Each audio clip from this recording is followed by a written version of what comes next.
She was born a peasant, but she spoke with angels. She defied kings, commanded armies, and shaped the course of France.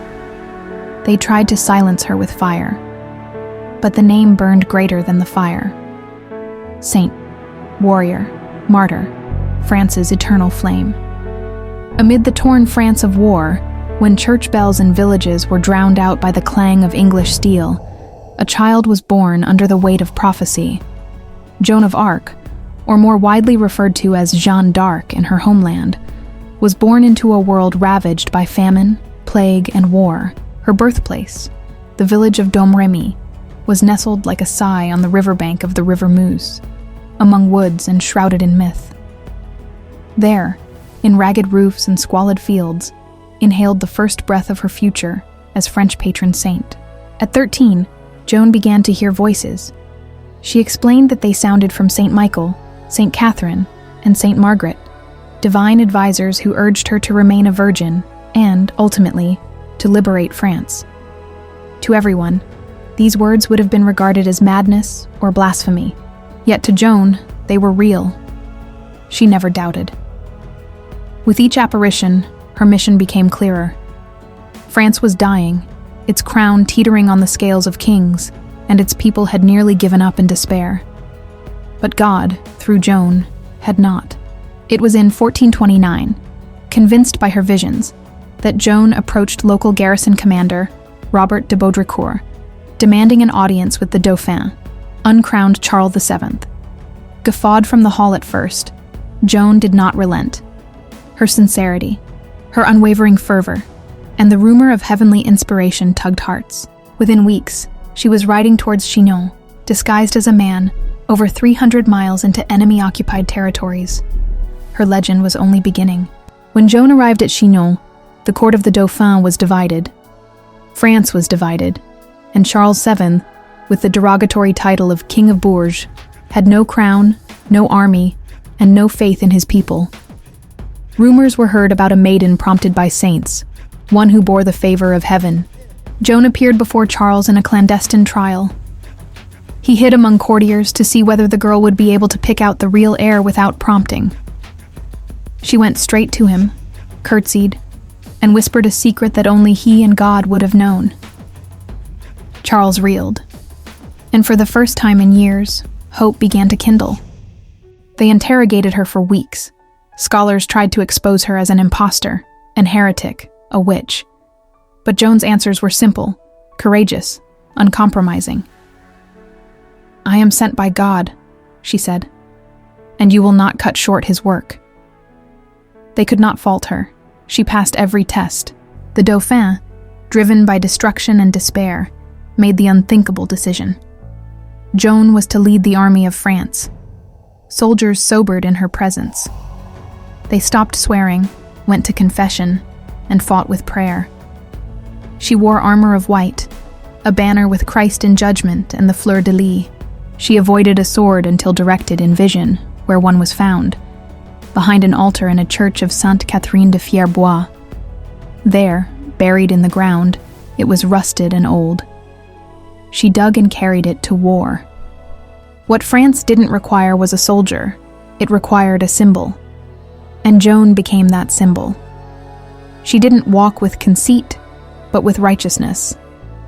The girl who spoke to saints was now the woman who would fight to rescue a kingdom. Her first task lay in the city of Orléans, which had been under siege for 7 months. If France couldn't relieve the siege, the country would be lost. Joan's arrival would change all that. Orléans, gateway of the Loire, glowed with a dying fire under the English boot. The walls, bombarded day and night for 7 months by cannon fire, had become the center of French resistance and its knell of death. The inhabitants gnawed with hunger. But on April 29, 1429, a miracle rode through the eastern gate. Joan of Arc, in white armor, banner held high. The Maid of Lorraine had arrived. Joan's presence was not morale. It was thunder from above. She led attacks on English strongholds along the river, despite commanders' hesitation. At Tourelle, the key citadel that guarded the bridge, she led the attack in person. Arrows struck her shoulder. She stumbled and stood up again, banner still held high. Her courage gave heart to her men. The English withdrew.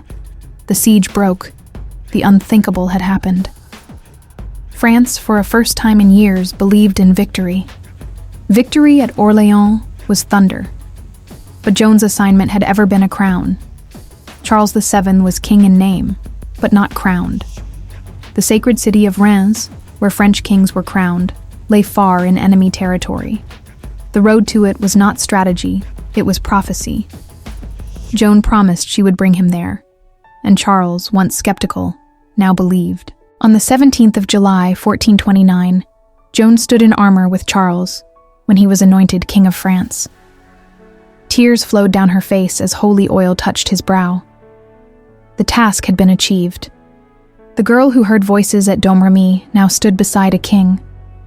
But the winds of fate are never calm. She had won him a crown. But for winning him that crown, she had made many enemies, too great a number to count. Joan was resolved to capture Paris.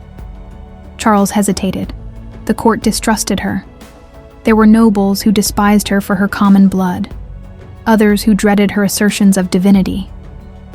The English, humiliated, now chased her with fire. But Joan did not relent. She commanded French attacks on Paris, unsuccessfully. Rumors spread. Was she really chosen by God, or did ambition now rule her? The court came to drift, and so did the king. By 1430, she defended Compiègne without royal support. On May 23rd, in a battle, her men retreated. She remained behind, taken prisoner by Burgundians. The child who had frightened kings was now dragged in chains through mud. France did not rescue her. Charles did not ransom her.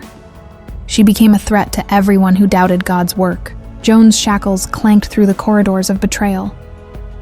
Taken by the Burgundians at Compiègne, sold like a prize stallion to the English for 10,000 lives, a sum paid not for mercy, but for vengeance. They saw no maiden. They saw a symbol. She was to them a representation of heresy. They took her to Rouen, the capital of English domination in France, and placed her in a tower surrounded by iron, guards, and cold. There would be no ransom. Charles VII, now king, now on the throne, left her behind. No effort was made to recover the woman who had crowned him. The English prepared to prosecute her, not for truth, but for death. Joan would not die on the battlefield as a warrior. She would be convicted in court as a heretic. They turned against her by English interests. Politically expedient Bishop Pierre Cochon presided over the trial. More than 70 charges were leveled against her. Witchcraft, cross-dressing, sorcery, and blasphemy among them. An illiterate and innumerate girl stood before a wall of priests, scribes, and bishops determined to break her. The trial of Joan of Arc was not a trial. It was an enemy's melodrama and a performance held under the patronage of terror. Joan sat through 14 grueling sessions during January, February, and March of 1431, and was examined before a commission of 60 scholars. She was questioned, cross-questioned, ridiculed. But she did not budge. She confessed to nothing except her faith. "I am not afraid," she claimed, "for God is with me." They bullied her on the voices. She told them about Saint Michael, Saint Catherine, and Saint Margaret, how they guided her, how they gave her courage. The judges scoffed at her, but she countered with conviction and with strength. When accused of wearing men's clothing, she replied, "It is God who commands me." In this court of cowards, she stood alone, a spiritual warrior. She was convicted, not by God, but by men. On May 24th, they tried to make her confess. Joan, weary, signed under coercion, only to retract days later. And so, her fate was sealed. She was to be burned. May 30th, 1431. Rouen. The air was heavy with incense and iron. In the courtyard of the old Vieux Marché, a pyre had been readied, high and dry, with the kindling placed neatly, brutally, in layers below. Joan of Arc, 19 years old, was led from her cell in guard. Her wrists were tied. Her white robe streamed behind her in the wind. A wooden cross without adornment hung on her neck. She did not cry. She did not beg. She walked to death with eyes locked unto heaven.